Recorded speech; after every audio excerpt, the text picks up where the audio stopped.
One constant through all the years, Ray, has been baseball. Hello and welcome back to the Vintage Baseball Corner.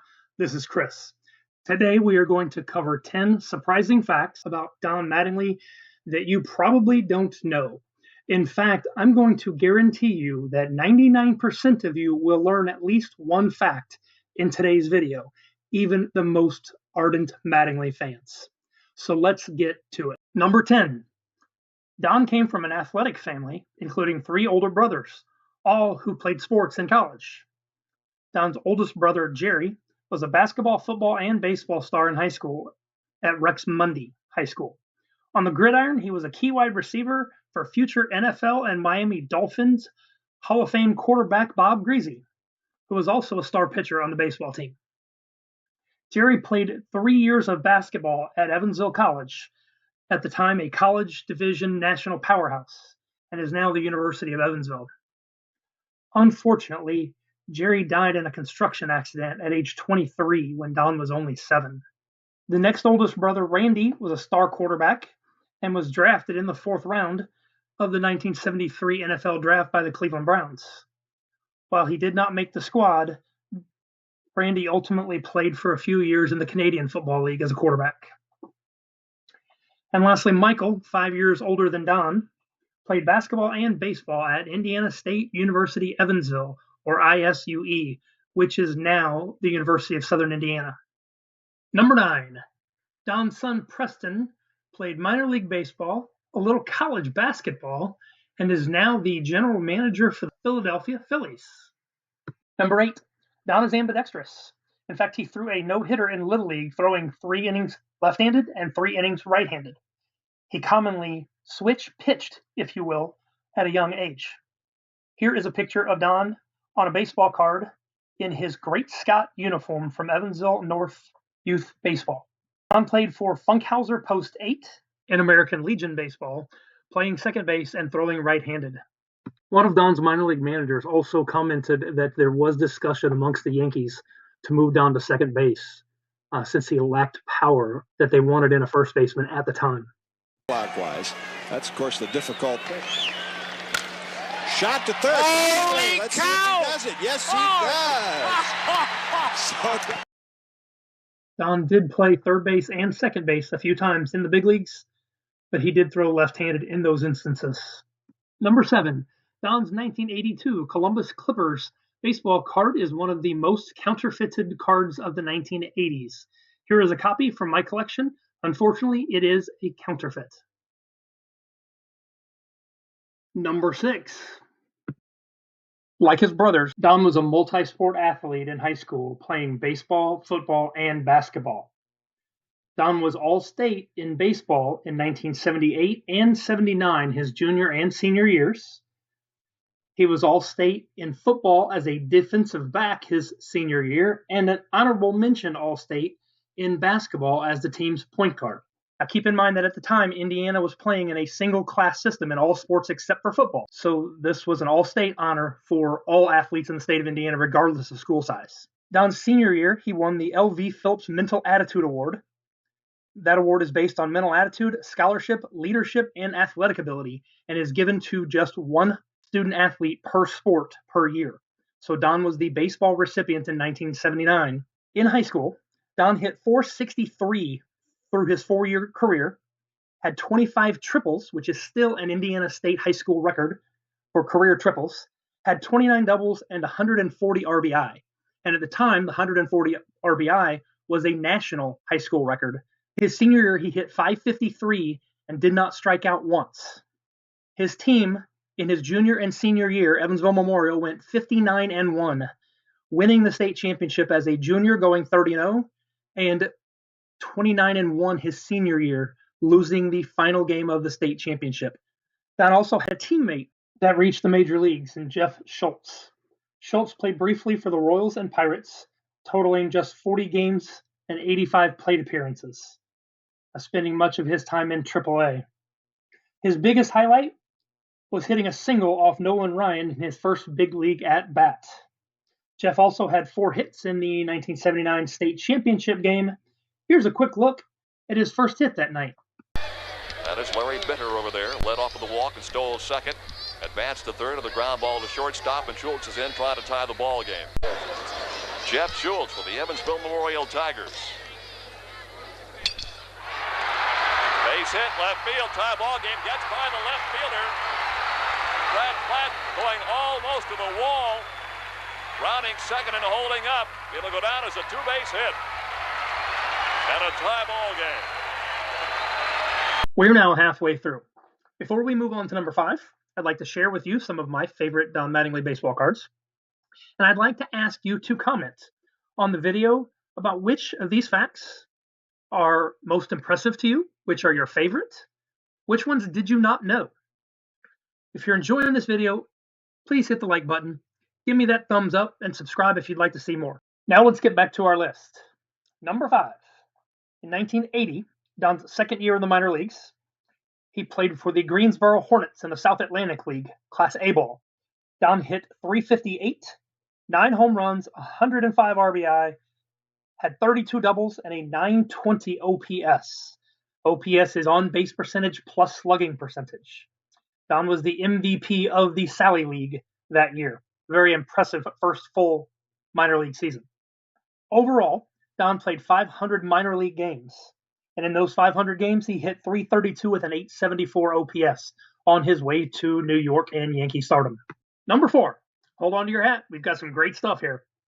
Not only was Don an all-state first baseman and outfielder, he was an excellent pitcher in high school for Memorial. Don was 10-0 going into the state championship game as a pitcher. Memorial was undefeated at 29-0 and on a 59-game win streak heading into the championship against Logansport. And Mattingly took the mound as the starting pitcher. Now, tell me about tonight's baseball game. Who are you pitching? We're going to go with Don Mattingly. And tell me about Don. Well, Don's a senior. He's been playing 4 years for us, and he's a terrific athlete. He plays football, plays basketball, plays baseball. He does everything. And pitching, Mattingly. Mattingly, an outstanding pitcher. He is 10-0 coming into the ball game tonight. They have got a couple of undefeated pitchers, as a matter of fact, going in tonight's ball game. Eric Sweet, pitching for Logansport, is 9-0 coming into this ball game. Don struggled just a bit in this game. He threw 4 innings and gave up 3 runs on 6 hits, 2 walks, and 4 strikeouts, but left the game after the 4th with a 5-3 lead. Here was a quick shot of Don pouncing off the mound to field a bunt and catch the lead runner at third, just like he did many times from first base in Yankee Stadium. Chip game. Mattingly delivers. There's the bunt. They're going to go to third base. There's the play, and they've got him. Logansport tied the game, and the team stayed even all the way to the 10th inning. Here is Mattingly batting in the bottom of the 7th inning with Jeff Schultz on first and an opportunity to win the game. Unfortunately, his sharply hit single to right advanced Schultz to third, when runners on first and third, but they could not get the winning run across the plate. Mattingly, the starting pitcher for Evansville Memorial tonight, went 4 innings, gave up 3 runs on 6 hits, struck out 4 and walked a pair. There goes the runner. Ground ball, base hit. Out to right field. Here we go. They are going to hold him up at third base, and the winning run is now on third. Don came up again in the bottom of the 9th, again with a runner on first, but was intentionally walked after a stolen base, and they did not score the winning run. On to the 10th we go. Logansport got 2 runners on with 1 out, and Don was once again called to the mound to try to save the game. Now he's going to come into the ball game. Well, let's see here. All right, Mattingly will stay in the ball game, go from first base back to... So Mattingly, who started the ball game tonight, went 4 innings, giving up 3 runs on 6 hits, striking out 4 and walking 2, then went to first base. Now comes back in to pitch. That is he right there. Don struck out the first hitter he faced, and then unfortunately gave up a bloop single on a check swing to plate the lead and winning run. And the Tigers lost 6-5 in 10 innings, losing their 59-game winning streak. Don had the odd stat line of pitching the first 4 innings in the game and finishing the game. And while he was not the losing pitcher, he gave up the winning hit in the 10th inning after pitching the first 4. Not something you see every day. Number 3. Donnie still holds 2 Major League Baseball records. The first hitting home runs in 8 consecutive games, in which he's tied with 2 others, Dale Long of the Pittsburgh Pirates from 1956 and Ken Griffey Jr. of the Seattle Mariners in 1993. Don's 10 home runs in those 8 games lead the other 2.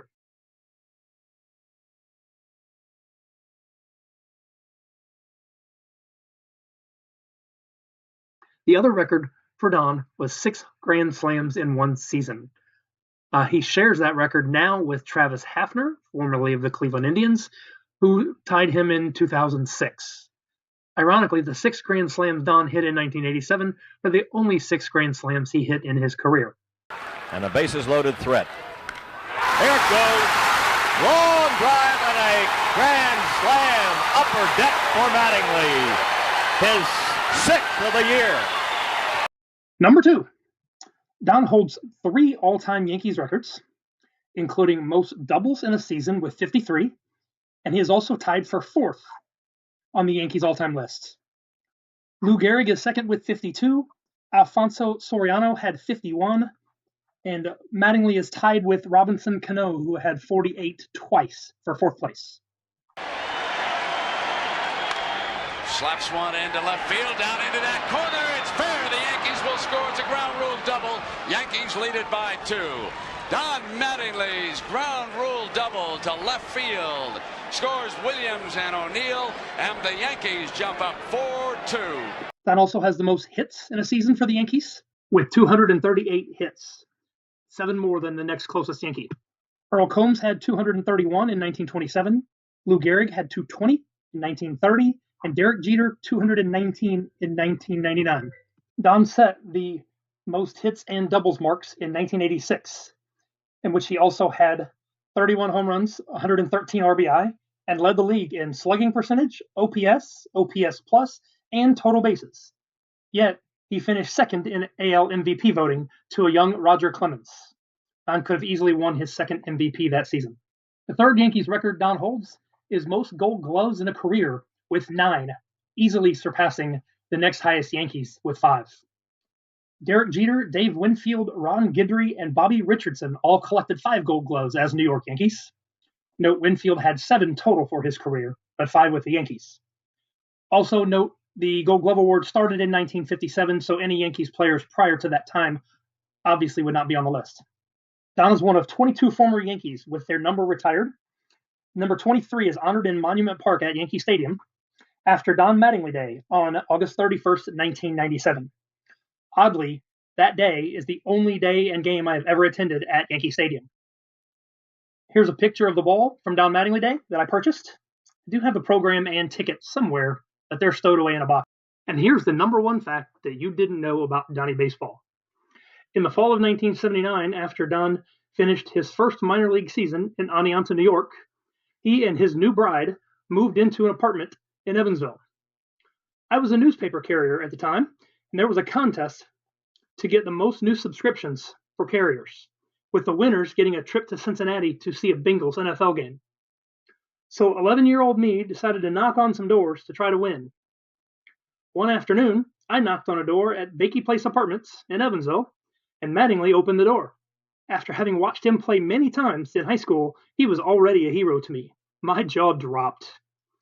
His new wife joined him at the door, and I had mostly ignored her, trying to get the right words out about the newspaper subscriptions. I think I stuttered quite a bit there. Both were very nice, and they agreed to subscribe to the afternoon paper, so I became Don Mattingly's paperboy for an off-season. Johnny. 4 weeks. 20 papers, that's $2 plus tip. Gee, Johnny, I don't have a dime. Sorry. Didn't ask for a dime. $2. Well, it's funny. See, my mom had to leave early to take my brother to school and my dad to work because... $2. Cash. And with that subscription, he helped me win that trip to see my first NFL game. So that's it. I hope you found this list interesting and learned a thing or two. I hope you've enjoyed walking back down memory lane in the early career of Don Mattingly. Please let me know in the comments if you enjoyed the video, if you had any favorite facts that you didn't know, or if you knew them all. I'm guessing there's probably at least a couple that you didn't know. I really appreciate you joining me. I would appreciate if you would like the video and subscribe if you've made it this far, and hopefully we'll have some good stuff coming out for you again here soon. Thanks, and hope to spend time with you again.